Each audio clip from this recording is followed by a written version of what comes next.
Welcome back. Well, today's book is narrated by a 6-year-old who adores his grandpa, Luis, and loves spending time with him 2 days a week. Let's read and find out what happens.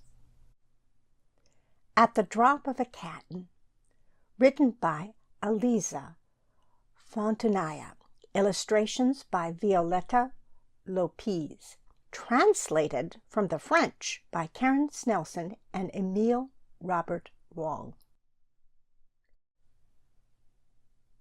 Elisa studied sociology and ethnology in Bordeaux and Toulouse in France, then became a journalist in Paris.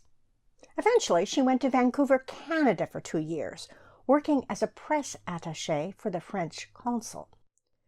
She took inspiration from this stay in Vancouver to produce several novels and started her writing career. She now lives in Haute-Loire, France, and now devotes herself to writing for young people. Violetta was born in the Mediterranean island of Ibiza and later moved to Madrid in Spain, where she studied illustration at the Escuela Arte. She has worked in Berlin, Peru, and Spain, and many other places. Her recent hobbies are dancing without a method, traveling and living in different places, walking without glasses through the park, and recording songs that nobody would hear. I turned 6 this year, and I'm learning to read and write. I really like it. I practice at Luis's house. He's my grandpa. He takes care of me a lot. Every Wednesday and on Sundays too.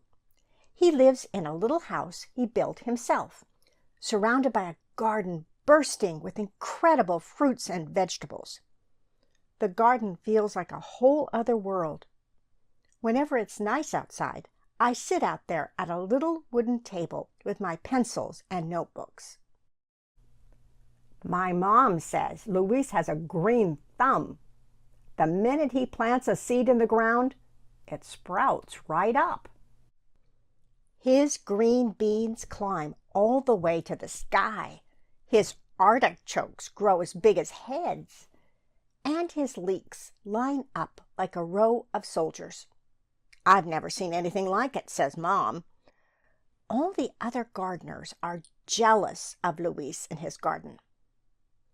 Luis likes to say, "The earth is my mother." Luis speaks bird language. When he talks to the chickadees, they talk back. He knows all the garden birds by name. He's taught me.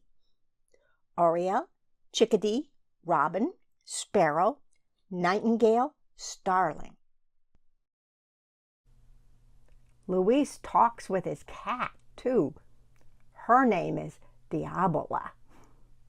They don't always agree. Luis isn't from here. He has an accent because he's from Spain. He walked here by himself when he was 11 years old. He crossed mountains and hills and the countryside until he got to France. He was running away from a terrible war. Dad told me Luis didn't have a chance to be a kid. He never went to school. When he was my age, he was already working hard in the fields. He never learned how to read or write, not even his name. There aren't any books or newspapers anywhere in his house.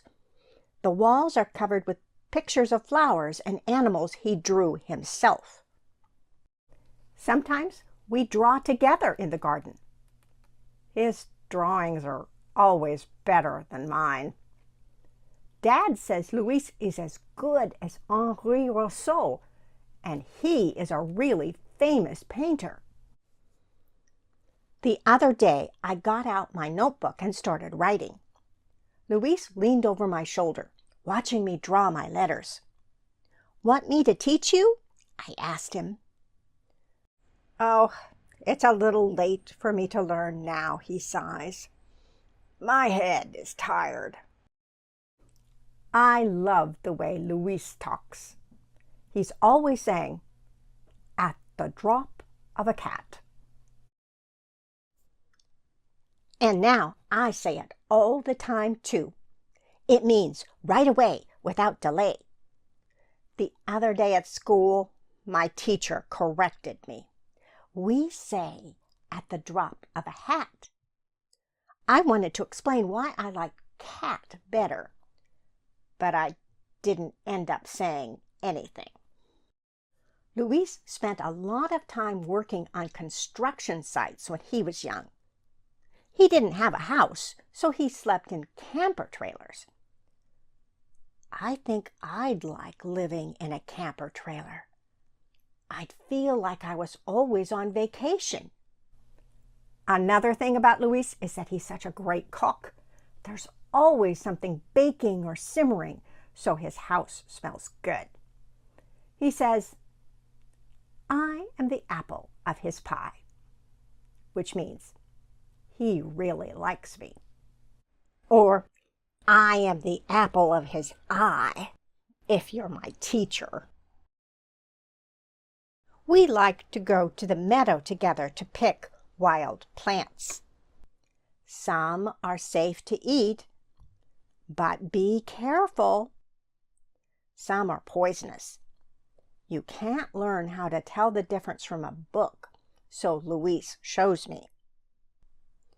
A wild carrot smells good, like a carrot should. Hemlock looks like a carrot too, but smells like a stinky, dead mouse. If a cow eats even a little bit, it won't live through the night. My grandpa has tattoos all over his arms. A rose, a knife, a mermaid, a boat. Memories from when he was young. I daydream about his tattoos and draw them in my notebook. One day, Luis said, "Back then, no one messed with me. When I was 20, fighting didn't scare me." He was digging with a spade and wearing an undershirt, the sleeveless kind he calls my macelle. I told him I'd really like a macelle too. The very next Sunday, he found one for me at the market. As soon as I put it on, I looked like a tough guy. Whenever it's nice outside, Luis sings and plays his guitar under the cherry tree. The birds sing back to him. Diabola rubs her head against his hand while he strums the strings. It makes me laugh. She's always doing that. It doesn't bother Luis at all. He loves cats.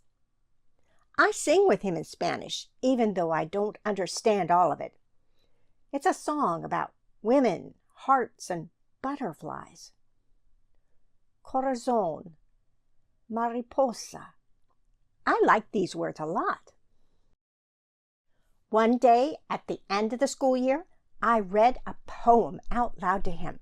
2 whole pages. The Cat and a Bird by Jacques Prévert. It was June, and the cherry tree was loaded with black cherries. The birds wouldn't stop stealing the fruit, and Diabola was dreaming of catching a bird. "You did it! You can read and write," my grandpa said. He got up and came back with an enormous package. A guitar, just for me. I tried it out. Zing, zing. I was on top of the world. Luis showed me how to play a few chords. "It's a little big for you now," he said, "but don't worry. Your fingers will grow." The end.